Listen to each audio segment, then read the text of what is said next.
নমস্কার বন্ধুরা, আশা করছি সকলে খুব ভালো রয়েছো। আর আমি আজকে খুব ভালো রয়েছি। আমার এই যে ছাদ বাগানের ছোট্ট ছোট্ট গাছে ফুল দিয়েছে, কি সুন্দর দেখো। সকালে এসে যেন মনটা একদম ভরে গেছে। আসলে সকালবেলাতেই নিচে ফুল বাগানে ফুল তুলতে যাই, আর তারপরেই ছাদে হঠাৎই আজকে আসতে মন গেল। আর এসে যে উপহারটা পেলাম সেটা তো তোমরা দেখতেই পাচ্ছ। আমার ছাদ বাগানে দুখানা সাদা জবা আর একটা লক্ষ্মী জবা। আর এই যে লক্ষ্মী জবার গাছটা আমি তো এই কবেই লাগিয়েছি, তাই আরও বেশি ভালো লাগছে। তারপরে স্নান টান সেরে নিয়ে এইদিকে পুজো পাঠ একদম কমপ্লিট। আজকে মন ভরে ঠাকুরকে ফুল দিয়ে সাজিয়েছি। আর নিচে যেহেতু আজ সকাল সকালই গেছিলাম, তাই অনেকগুলোই ফুল পেয়েছিলাম। তবে আমি যখন ফুলগুলো তুলেছিলাম সব ফুল আবার ঠিকঠাকভাবে ফুটেও ওঠেনি। আস্তে ধীরে দেখি সময় যত যায়, বেলা যত গড়ায়, ততই ফুলগুলো নিজের রূপ নিয়েছে। আর আমার ভগবানের চরণে দেওয়াতেই ভগবানকে যেন আরও সুন্দর লাগছে দেখতে। তাই ভাবলাম যে তোমাদেরকে একটুখানি দেখাই। আর মন ভরে পুজো করলে দেখবে সারাটা দিন অনেক শান্তি পাওয়া যায়। তো এই যে রান্নাঘরে চলে এসেছি, রান্না বান্না শুরু করেছি। আর আজকে যেহেতু ছুটির দিন মানেই তো এটা ওটা ভালো মন্দ রান্না করতে হবে। তো চলো দেখিয়ে দিই। রান্নার প্রিপারেশন মোটামুটি ডান, জাস্ট একটু বসিয়ে দিলেই হয়ে যাবে। আজকে আবদার ছিল যে বিরিয়ানি বানাতে হবে, তার জন্য এই যে বিরিয়ানির চালটা পুরো একদম ভাতটা করে আর কি আমি ঠান্ডা হতে দিয়ে দিয়েছি। এই দু জায়গায় দিয়েছি, খুব একটা বেশি করছি না, ওই অল্প করেই আর কি, মোটামুটি এক বেলার সাথে আর কি করছি। আর এই যে এখানে আলুটাকে একটু ভাপিয়ে নিয়ে তারপর আর কি ভাজা বসিয়েছি। আর এখানে রয়েছে চিকেন ম্যারিনেট করা। তো এখানে আদা রসুনের পেস্ট, সমস্ত গুঁড়ো মশলা, টক দই সব দিয়ে আর কি ম্যারিনেট করা আছে, মোটামুটি 1 ঘন্টা তো হলোই। আর এই যে পেঁয়াজ কুচি করা আছে। এখানে বিরিয়ানির জায়গা না প্রচন্ড গরম। যাই হোক, চলো তারই মধ্যে রান্না বান্না করতে হবে। চশমাটা খুলে খুলে এইভাবে চলে আসছে, শুধু আমি এইরকম করতে থাকছি, মানে ঘামের মধ্যে আর কি। তো চলো প্রসেসে যাওয়া যাক, আর তোমার সাথে শেয়ার করি। আমার তো আজকে এসে মনে হচ্ছে বিরিয়ানি হচ্ছে সব থেকে সহজ রান্না। বিরিয়ানির মতো সহজ রান্না আমার মনে হয় আর কিছু নেই। একটু জাস্ট রেডিটা করে নিলেই কিন্তু ঝটপট রান্না হয়ে যাবে। তো চলো। এর আগে অনেকবার বিরিয়ানি রান্না করেছি, তবে ততবারই মনে হয়েছে যে বিরিয়ানি রান্না করাটা বোধহয় অনেক কঠিন কাজ। কিন্তু আজকে কোথাও গিয়ে মনে হলো অনেক পদে অনেক কিছু যখন আমরা রান্না বান্না করি, তার থেকে এই বিরিয়ানির ঝক্কি অনেক কম। আর আমি তো আজকে একদম শর্টকাটে বিরিয়ানি রান্না করব, তাই বলতে পারো আরও বেশি। প্রথমে চালটাকে আমি ঘন্টাখানেকের জন্য ভিজিয়ে রেখে তারপর ভাতটাকে কিন্তু আমি বানিয়ে নিয়েছিলাম আগেই। আর এদিকে চিকেনটা যেহেতু ম্যারিনেট করাই ছিল সমস্ত কিছু দিয়ে, তাই বেশি একটা ঝক্কি পোহাতেই হলো না। তেল দিয়ে তার মধ্যে গোটা গরম মশলা, তেজপাতা ফোড়নে দিয়েছি। আর তারপরে পেঁয়াজটা দিয়ে নুন দিয়ে অল্প সামান্য পেঁয়াজটা ভাজা হতেই ম্যারিনেটেড চিকেনটা কিন্তু আমি এর মধ্যে দিয়ে দিয়েছি। এখন চিকেনটাকে জাস্ট নাড়াচাড়া করার পালা। তবে চিকেনের পিসগুলো যেহেতু অনেকটাই বড় ছিল আর আলুও দিতে হবে সাথে, তাই এই একটা হাঁডার মধ্যে আমার বিরিয়ানি কিন্তু হবে না। তাই ভাবলাম যে প্রথমে চিকেনটা এর মধ্যে করে নিই, তাহলে এই বিরিয়ানির টেস্টটা না অনেক ভালো হয়। মানে যেই পাত্রে চিকেনটা রান্না করবে ঠিক সেই পাত্রেই যদি বিরিয়ানিটা বানানো হয়, তাহলে কিন্তু সেই বিরিয়ানির স্বাদ অনেক ভালো হয়। তো এই যে চিকেনটা আমি এখন বেশ ভালো করে কষিয়ে নেব লো ফ্লেমে। আর চিকেনটা কষানোর পর চিকেনটাকে দুভাগে আমি ভাগ করে দিয়ে এইদিকে আর কি ভাতটাকেও দিয়ে দিয়েছি। দুটো জায়গাতেই প্রথমে আমি ভাত দিয়েছি, এরপর একে একে গোলাপ জল, তারপর কেওড়া জল এগুলো কিন্তু দিতে থাকবো। তো যতগুলো লেয়ার হবে ঠিক প্রত্যেকটা লেয়ারে মোটামুটি 1 ঢাকনা করে গোলাপ জল আর 1 ঢাকনা করে কেওড়া জল যাবে। মানে যদি চামচের মাপে দিতে চাও তাহলে 1 চামচ করে আর কি। এরপরে কেওড়া জলটাও আমি কিন্তু 1 চামচ করেই এর মধ্যে দিয়ে দেব। আর কি জানো, একটা মজার ব্যাপার, যদি তোমরা চিকেন পোলাও বানাতে যাও প্রসেস কিন্তু একটাই, শুধুমাত্র বিরিয়ানির ক্ষেত্রে ম্যারিনেটের সময় বিরিয়ানি মশলাটা যাবে আর পোলাওয়ের ক্ষেত্রে যাবে না। তো এরপরে গোলাপ জল কেওড়া জল দেওয়ার পর আমি কিন্তু ওপর থেকে বিরিয়ানি মশলাটাও দিয়ে দিয়েছি। আর এরপরে আমি আলুগুলো যে ভেজে রেখেছিলাম সেটা তো দেবই, আর এখন আমি অল্প সামান্য করে ঘি দিয়ে দিচ্ছি। তবে আমি এই যে মিডিল লেয়ারে ঘিটা দিয়েছি, আর কিন্তু শেষে আমি কোনো ঘি অ্যাড করব না, কারণ ঘিটা আবার খুব বেশি হয়ে গেলে হেলথের পক্ষে আবার ভালো হবে না সেটা। তো যাই হোক, আমি কিন্তু অল্প তেলেই যেহেতু চিকেনটা রান্না করেছিলাম, তাই একটু বেশি পরিমাণে বলতে পারো ঘিটা তবুও দিয়েছি। তো ব্যাস, এরপর ভেজে রাখা আলুগুলো দিয়ে দিয়েছি। আর আলুটা মোটামুটি 80% মতো কুক কিন্তু আছেই। আর তারপর এই যে ওপর থেকে আবারও রাইসটা দিয়ে দিলাম। এরপর রাইসটা দেওয়ার পর আবারও ঠিক একই প্রসেসে কিন্তু সমস্ত কিছুই দিতে হবে, মানে ওই গোলাপ জল, কেওড়া জল আর বিরিয়ানির মশলা। আর এই যে এরপরে আমি কিন্তু দিয়ে দিচ্ছি ওপর থেকে কয়েকটা কাঁচা লঙ্কা, এটা দিলে বেশ ফ্লেভারটা ভালো আসে। ধনেপাতা যদি বাড়িতে থেকে থাকে সেটাও দিতে পারো, তাহলেও কিন্তু খেতে বেশ ভালো লাগবে। এরপর একটা মোটামুটি যেন ভালোভাবে ঢাকা দেওয়া যায় সেরকম একটা ঢাকনা কিছু নিয়ে এরপরে আমি কিন্তু নোড়াটা চাপিয়ে দিয়েছি। আর এটাতে নোড়া পাইনি, তাই ওই চাকি বেলনা চাকিটা মানে ভারী কিছু আর কি চাপাতে হবে। যাই হোক, এইদিকে আমি হান্ডার বিরিয়ানিটা নিয়েই চলে এসেছি। মোটামুটি ওই 20 থেকে 25 মিনিট পর্যন্তই আর কি আমি দমে দিয়েছিলাম। তো এরপরে এই যে ঝরঝরে একদম বিরিয়ানি, মানে এইবারের মতো ভালো বিরিয়ানি এর আগে আমি কখনোই রান্না করি না। সবার কাছে ভীষণ প্রশংসা পেয়েছিলাম। তবে হ্যাঁ, অবশ্যই ওই যে ভাতটা করতে হবে তখন ওই চালের সাথে একটুখানি লবণ আর কি দিয়ে দিতে হবে, ওটাতেই লবণের ব্যালেন্সটা ঠিকঠাক চলে আসবে। আর এই যে রায়তা বানিয়েছিলাম, আর আমি বিরিয়ানির সাথে খাবার জন্য কিছুই বানাইনি, কারণ আমার বাড়িতে ওই বিরিয়ানির সাথে কিন্তু কেউ অন্য কোনো চিকেনের রেসিপি একদমই খেতে চায় না। তো যতবারই বানাই ততবারই দেখি নষ্ট হয়ে যায়, জানো তো। আজকের রায়তাটা অবশ্য বানিয়েছিলাম আমি ওই পেঁয়াজ কুচি, ধনেপাতা কুচি আর শসা কুচি দিয়ে। বন্ধুরা, এখন তো বিকেলবেলা 4:30 মতো বাজে। সৃজন চলে গেল ক্রিকেটে ওর বাবার সাথে, আর আমি নিচেই বসেছিলাম এতক্ষণ। তারপর ভাবছি যে বসে থাকবো, বেকার বেকার সময়টা নষ্ট হচ্ছে। আর রাত্রের দিকে না গাছের কাজ করতে মানে ছাদে খুব অসুবিধা হয়, খুব একটা জোরালো লাইট নেই, তো তার জন্যই।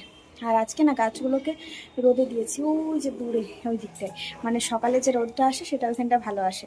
তো ভাবলাম যে চলো তাহলে ওগুলোকে জায়গা করে দিই, আর একটু পরিষ্কার টরিষ্কার করে দিই জায়গাটা। আর সাথে হচ্ছে একটুখানি ওই চাল ভেজানো জল ছিল, সেটাকে ভাবছি গাছে একটু দিয়ে দিই। আর তার আগে এই যে কাপড় জামাগুলো এগুলো সব তুলবো, এখন নিয়ে যাব। একটু নার্সারি যাওয়ার কথা রয়েছে আজকে, একটু মাটি আনার। তো দেখি কতদূর কী পারি। চলো কাজগুলো ঝটপট করে সেরে ফেলা যায়। আর এখন বাইরে কত রোদ্দুর, এখন ওই 4:30 পৌনে 5টা মতোই বাজবে। তো দেখো প্রচণ্ড রোদের তেজ। আমি সেই ভাবছিলাম সৃজন কীভাবে আর কি ক্লাসটা করবে, এতটাই রোদ। তো এই সময় আমি প্রথমে আর কি কাপড়গুলোকে তুলে নেব। কাপড়গুলো তুলে আমার এখানে ছাদের মধ্যে একটা র্যাক রয়েছে, ওই যে আমি একটা কাপড় মেলার র্যাক কিনেছিলাম। যারা আমার পুরনো বন্ধু তারা তো জানোই, তবে এখন অনেক নতুন নতুন বন্ধু আমার পরিবারে জয়েন করছো, তো তারা আর কি জানো না। যাই হোক, সেই র্যাকটা এখন আমার ছাদের মধ্যেই রয়েছে। আর এই যে গাছগুলোকে না একটুখানি রোদে দিয়েছিলাম। কী অবাক ব্যাপার না, গাছও রোদে দিতে হয়, কি করব বলো। মানে পুরোপুরি যে একটা ফোকাসের রোদটা সেটা আর কি পাই না, তো তার জন্য ফোকাসভাবে যে রোদটা সেটা কিন্তু আমাকে এইভাবেই দিতে হয়। তো আজকে সকালের রোদটা ছিল তাই এই জায়গা করে গাছটা দেওয়া আছে। আবার কখনো যদি একটু বেলা করে দিই তখন আবার অন্য দিকে দিতে হয়, এইভাবে আর কি একটু পরিশ্রম তো করতেই হয়। তবে শখের জিনিসটা আমি এই ছোট জায়গার মধ্যে পাচ্ছি, তার জন্য একটু কষ্ট তো করতেই হবে, তাই না। রয়েছি ভাড়া বাড়িতে, তবে সেখানে আমার নিজের শখটাকে পূরণ করব না এমনটা তো হয় না। আর সত্যি কথাই আমার গাছ ভীষণ ভালো লাগে। জানি না কবে থেকে গাছের প্রেমে পড়ে গেছি, তবে গাছ সত্যি আমার কাছে ভীষণ প্রিয় একটা জিনিস। আমাকে যখন কেউ বলে একদম গাছ লাগাস না, বা আমার মা অনেকবার বলে, বা আমার হাজব্যান্ডও অনেকবার বলে ধুর গাছগাছালি একদম করিস না এখানে, সত্যি কথাই আমিও বুঝতে পারি যে না, এইটা যদি আমি নিজের বাড়িতে পেতাম তাহলে হয়তো আমার গাছগুলো আরও তাড়াতাড়ি বড় হয়ে উঠতো। কিন্তু তবুও ছাড়তে পারি না আর কি। ওদের প্রতি যে একটা ভালোবাসা আমার জন্মে গেছে, আর একজনেরও যদি একটা পাতা হলুদ হয়ে যায় আমার মনে হয় যে আমারই বোধহয় কষ্ট হচ্ছে ভেতরে। আর এই যে দেখো, ও কখন ছেলেকে দিয়ে এসে আর আমাকে ভয় পাওয়াতে গেছে আর কি। আমি ভাগ্যিস ভালো দেখলাম, নয়তো আমি খুব ভয় পেয়ে যেতাম। তো ওকে বললাম যে তুমি রোদের থেকে আসলে তুমি নিচে চলে যাও, বলছে না তোমাকে একটু হেল্প করে দিই। তো তার জন্যই এই যে আমাকে হাতে হাতে গাছগুলোকে এনে দিচ্ছে, এখন আমি র্যাকের মধ্যে রেখে দেবো। এরপরে তোমরা বলবে রোদে ওখানে দিয়েছিলে এখন র্যাকে রাখার কি দরকার। এর পেছনেও কারণ রয়েছে জানো, এটাই হচ্ছে পরিশ্রম। নয়তো ওই কর্নারে কর্নারে মানে কার্নিশে কার্নিশে গাছগুলো রেখে দিলে তো কোনো ঝুঁকি থাকে না, যেটা শীতকালে করা যায়। তবে গ্রীষ্মকালে কি জানো তো, এই ঝড় দেয়, তো ঝড় দিলেই টব পড়ে যেতে পারে। আর এই ভয়েতেই আমি কিন্তু এই গাছগুলোকে বিকেল হলেই নামিয়ে দিই। মানে বিকেল দিকে এখন প্রতিদিনই ঝড় বৃষ্টির দিন, আর যদি পড়ে যায় কার যে বিপদ ঘটবে মানে সে তো আর বলারই নেই। যার জন্য বেলকানির থেকে গাছগুলোকে আমি সমস্তটা ছাদে করে দিয়েছি। তবে দেখো এদের স্পেস একদম কমে গেছে, যার জন্য ব্যবস্থা হবে, অবশ্যই ব্যবস্থা হবে, তো সেটাও তোমাদের সাথে শেয়ার করব। অনেক দিন হয়ে গেল গাছগুলোকে কোনো খাবার দেওয়া হয় না, তাই যে মিশ্র সারটা আমি গাছের মধ্যে দিই সেটাকে আজকে আমি একটু দিয়ে দেব। এর মধ্যে হাড়ের গুঁড়ো রয়েছে, ভার্মি কম্পোস্ট রয়েছে, আর তার সাথে অনেক কিছুই রয়েছে। তো এই সমস্ত কিছু একসাথে একটা মিশ্র সার আর কি দোকানে বলেছিলাম, তো সেটাই আমাকে দিয়েছে। আর আমি বারে বারে ওদেরকে বলছিলাম আমাকে একটু হাড়ের গুঁড়ো আলাদা করে দাও, বললো এটা নিয়ে যাও, এর মধ্যে সমস্ত কিছু রয়েছে যেটা দিলে কিন্তু গাছ অনায়াসেই বেড়ে উঠবে। তো সেই মতোই আর কি আমি নিয়ে এসেছি। আর এগুলো দিলে দেখি যে বেশ ভালো আর কি গাছের গ্রোথ হয়। তবে আলাদা করে আমি গোবর সার দিই না, তার একটা যথেষ্ট কারণ রয়েছে। আমি যখন প্রথমবার গাছ করি তখন আমি গোবর সার আর মাটি সমেতই দিয়েছিলাম। তবে সব গাছ কিন্তু গোবরের যে মানে গোবর সারের যে একটা গন্ধ থাকে না, বা একটা উগ্র তেজ থাকে, সেটা নিতে পারে না। তো তাই আমার বেশ কিছু গাছ কিন্তু নষ্ট হয়ে গেছিলো। তাই জেনে শুনে আর কি দিতে হবে। যেমন গোলাপ গাছ একটু হাড়ের গুঁড়ো দিলেই গোলাপ গাছে কুঁড়িতে ভরে যায়, যার প্রমাণ তোমাদেরকে আমি 2-1 দিনের মধ্যেই দেখাবো। এই তো আজকে আমি হাড়ের গুঁড়ো দিলাম, আর আজকের বারটা হচ্ছে শুক্রবার, শুক্রবারের ভিডিওটাই তোমরা আজকে পাচ্ছ। তো তারপরে এই যে চাল আর চাল ধোয়া জল, আর তার সাথে আর কি ভাতের মাড়টাও আমি রেখে দিয়েছিলাম। তো সেই সমস্ত কিছুই আর কি আমি মোটামুটি অনেকটা জলের সাথে মিশিয়ে নিয়ে তারপর আর কি এখন দিয়ে দিচ্ছি 1 মগ করে প্রত্যেকটা গাছে। আর আমার একটা অপরাজিতা গাছ ছিল, সেই গাছটা দেখো একদম শুকিয়ে গেছিলো। জানি না কেন, এই মাটিটা একদমই ভালো না। তাই এরপরে ভেবেছি যে এই গোড়াটা যদি লাগাইও, মাটিটা চেঞ্জ করে তারপর লাগাবো। খুব তাড়াতাড়ি জলটা টেনে নেয়, যার জন্য আর কি এরকম গাছটার অবস্থা হয়ে যায়। তো এই যে আমার ছোট্ট ফুল বাগান। আর তারপর এখানেও কর্নারে কর্নারে 2-1টা গাছ রয়েছে, যে জায়গায় রেখেছি সেখান থেকে নিচে পড়ার কোনো চান্স নেই, সেরকম জায়গাতেই রেখেছি। আর দেখো এখানে কারি পাতার গাছটা এত সুন্দর হয়েছে, পুরো যেন আমি মনে হচ্ছে বনসাই করেছি। কিন্তু পুরো কাণ্ডটাই না সাদা, ওই যে মাছিটাতে পুরো ভরে গেছে। এরপর আমি যতই ওষুধ দিচ্ছি না কেন, কিছুতেই কিন্তু ঠিক হচ্ছে না। তো আমি বুঝতে পারছি না এটা আমি কী করবো, চেঁচে ফেলবো না কি করব। তোমরা যদি একটু জেনে থাকো আমাকে একটু কমেন্টে জানিও, খুব ভালো হয়। আর দীপা আমাকে বলেছিলে যে গাছগুলোর কিভাবে যত্ন করছি সেটা যেন দেখায়, তো সেটা একটুখানি ছোট্ট করে শেয়ার করলাম।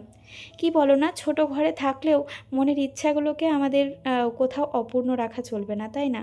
তো ঠিকই আছে, আমি এই ছাদের মধ্যে আমার ইচ্ছেটা পূর্ণ করার চেষ্টা করছি। ভবিষ্যতে নিজের বাড়ি হলে সে তো অনেক স্বপ্ন। আর এখানে আমি স্প্রে করছি হচ্ছে একতারা।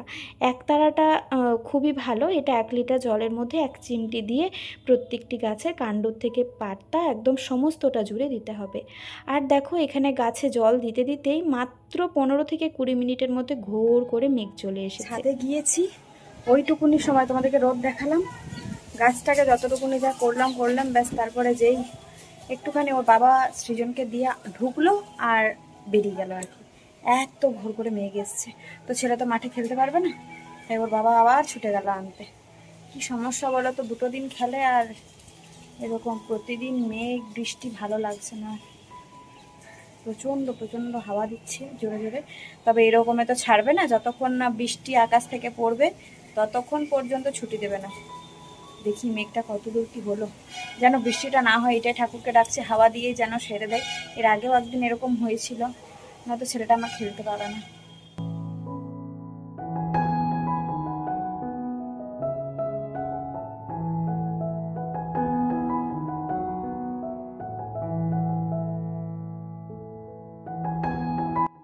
তো তো গেছে সৃজনকে আনতে, আর তারপরে মেঘ কেটে হাওয়া দিয়ে দিয়েছে। এখন বলল যে ঠিক আছে আমি বেটুকে নিয়ে একেবারে যাচ্ছি। আসলে আজকের দিনটায় বেটুর একটু অসুবিধা হয়, মানে ওর 6:30টার থেকে টিউশন থাকে, তো সেটাও করতে হয়। আর এখন তো 7টার সময় সন্ধ্যা নামে, তো 6:45 করে আবার ক্রিকেট ছুটি হয়, তাই ক্রিকেটটা নাও পুরোপুরি করতে পারে না। তবে ও খেলতে এত ভালোবাসে, তাই আমি ওকে অ্যাবসেন্ট করতে একদমই চাই না। আমার মনে হয় যে না, ক্রিকেটটা যখন ওর এতটা পছন্দের জায়গা, তখন ও যাক ক্রিকেট, তাতে যেমনভাবেই হোক। টিউশনটাও হবে, ক্রিকেটটাও হবে। ক্রিকেটটা তো 2 ঘন্টা মতো খেলা হচ্ছে, তাতেই আর কি অনেকটা। তবে এই যে বর্ষার পরের থেকেই সময়টা অনেকটাই আগিয়ে দেয়, মোটামুটি 4টে 3:30 এরকম করে দেয়, তখন আবার অনেকক্ষণ সময় পেয়ে যায় খেলতে। তো এই আর কি একটুখানি অ্যাডজাস্ট তো করতেই হবে, কারণ ও এরকমভাবে বাইরে আর কি খেলতে পায় না, সময় একদমই পায় না। আর স্কুলটা হচ্ছে ভীষণ অড টাইম, বলতে ওই 9টা টু একদমই 3:30 4টা পর্যন্ত আর কি। আর এসে একটু রেস্ট নিতে না নিতেই ওর টিউশন টিউশন থাকে। তবে শুক্রবার করে আমি মাঝে মধ্যে স্কুলটাকে অফ করে দিই শুধুমাত্র ওর ক্রিকেটটার জন্য, কারণ ও যখন এতটা ভালোবাসে খেলাতে, তো আমরা বাবা মা হয়ে একটুখানি তো ওকে সাপোর্ট করতে পারি, তাই না? আর এই যে এই জায়গাটা যতই গোছাই, দেখবে বাড়িতে একটা কর্নার থাকে যে জায়গাটা তুমি যতই গোছাও সে জায়গাটা ঠিক না ঠিক নোংরা হয়ে যাবে। তো সেই রকম আমার এই জায়গাটা, কিন্তু এখানে আমি একটা এমন কিছু চেষ্টা করছি নেওয়ার যার মধ্যে এই সমস্ত কিছু ঢুকে যাবে। তাতে এই চার্জার বলো, এই সৃজনের বল, ওষুধপত্র, এগুলোই তো এখানে রয়েছে, আর সেরকম কিছু নেই। তো এগুলোকে আমি যদি কোথাও একটু ঢুকিয়ে দিতে পারি ব্যবস্থা করে, আর দেখতেও ভালো লাগবে জিনিসটা, তাহলে বেশ ভালো হয়। তো সেটারই খোঁজ চালাচ্ছি, দেখা যাক। এখনও পর্যন্ত সন্ধান তো পাইনি, অনলাইনে অবশ্যই নেই, তো অফলাইনে মানে দোকানে গিয়েই দেখতে হবে আর কি। তো ওর বাবাকে আর কি বলেছি, বলছে এই মাসে না পরের মাসে। তো ঠিকই আছে, চলো, সব কিছুই আমাদের বুঝে শুনেই করতে হবে। আর এখানে দেখছি ড্রেসিং টেবিলেরও জিনিস রয়েছে, এখানে দেখি রান্নাঘরেরও জিনিস রয়েছে, সৃজনের বইয়েরও জিনিস রয়েছে, এই সমস্ত কিছু জুড়ে এই জায়গাটা সাজানো ছিল। সব জায়গায় জায়গায় করে দিয়ে আমি এই জায়গাটা একটু অর্গানাইজ করে দিলাম আর কি। কি বলো না, একটুখানি গুছিয়ে টুছিয়ে দিলে বেশ ভালোই লাগে। আর টিভিটার ওপরে না আমি একটা টেডি রেখেছিলাম, টেডি বলতে ওটা হচ্ছে কি একটা নাম, বেনটেন মনে হচ্ছে। তো সেই বেনটেনটাই আর কি ওটার ওপর ছিল, টিভিটার ওপর, দেখি ছেলে নামিয়ে দিয়েছে, বলছে ওর একা লাগছে। তারপরে আমি আবার সেটাকে এই যে তুলে দিয়েছি। আর দেখতে কি সুন্দর লাগছে, তাই না? একটু সাজিয়ে গুছিয়ে রাখলে ঘরটা দেখতে ভালো লাগে, আবারও দেখি সেই নোংরা হয়ে যায়। তো ঠিকই আছে, এই নিয়েই তো আমাদের সংসার, আর এইভাবে করেই আমাদেরকে চলতে হবে। ক্রিকেট থেকে আসলো, এসে টিউশন বেরিয়েছে, প্রচন্ড পরিমাণে বৃষ্টি শুরু হয়েছে বাইরে, পুরো ঝমঝম বৃষ্টি পড়ছে। জাস্ট এইটুকুনি যাবে, মানে মিনিট 2-3 যাবে, আর বৃষ্টি শুরু হয়েছে। আমি জানি না ওর বাবা কি করবে, যদি নিয়ে যাচ্ছে তাহলে খুব ভুল করবে, কারণ বৃষ্টিটায় ভিজলে আবার ঠান্ডা লেগে জ্বর চলে আসবে, এই হচ্ছে এই ব্যাপার। তো কী করবে এখন কিছু বুঝতে পারছি না, আর ফোনও করতে পারছি না যেহেতু রাস্তায় যাচ্ছে। তো কী সিচুয়েশনে কোথায় আছে কি জানি। যাই হোক, প্রতিদিন বিকেল দিকে বৃষ্টি হচ্ছে না, মন মেজাজ একদম ভালো লাগছে না, বিরক্তি লাগছে। ক্রিকেটটা করতে পেরেছে, ক্রিকেট থেকে এসেছে, এসেই আবার এরকম বৃষ্টি, ভালো লাগে না। চলো এরপর সন্ধে টন্ধে দিয়ে দিই। ওই যে কাপড় জামাগুলো সব ভাঁজ করে দিয়েছি, আর এখন সৃজনকে টিউশন থেকে আনতে যাচ্ছি, ওর বাবার সাথেই যাচ্ছি, কারণ একবার না ঝাঁকে ঝাঁকে বৃষ্টি আসছে, ওর জন্য যেতে হচ্ছে। যেতে ভালো লাগছে না, শরীরটা ভালো নেই, তো মনে হচ্ছে ঘরটাই গোছ কাজ করি, কিন্তু যেতেও হবে। আর এই যে ফিজটা দিতে হবে, আমার ডিপার্টমেন্টের কাজ, তাই আমাকেই করতে হবে। চলো ঘুরে আসি, হ্যাঁ, টাটা। ও হ্যাঁ, সৃজন ভেজে নিই, কারণ এখানে বৃষ্টি হচ্ছিল, আবার একটুখানি এগিয়ে গিয়ে ওর বাবা বলছে যে বৃষ্টি হয়নি। আর ম্যামকেও ফোন করেছিলাম, প্রচণ্ড টেনশন হচ্ছিল, তো বলছে যে বৃষ্টি হয়নি, ভেজেও নি, সুন্দর টিউশনে দিতে পেরেছে, বরং আসার সময় ও ভিজে গেছিল। তো চলো নিয়ে আসি। বাসে গিয়ে এতগুলো টাকা খরচ করে এসেছি, কি কি এনেছি ভাবলাম চলো তোমাদের সাথে দেখাই। একটু ছোটখাটো শপিং হয়ে গেছে, তো ঠিকই আছে, মোটামুটি প্রয়োজনীয় জিনিস, তবে কিছু অপ্রয়োজনীয়।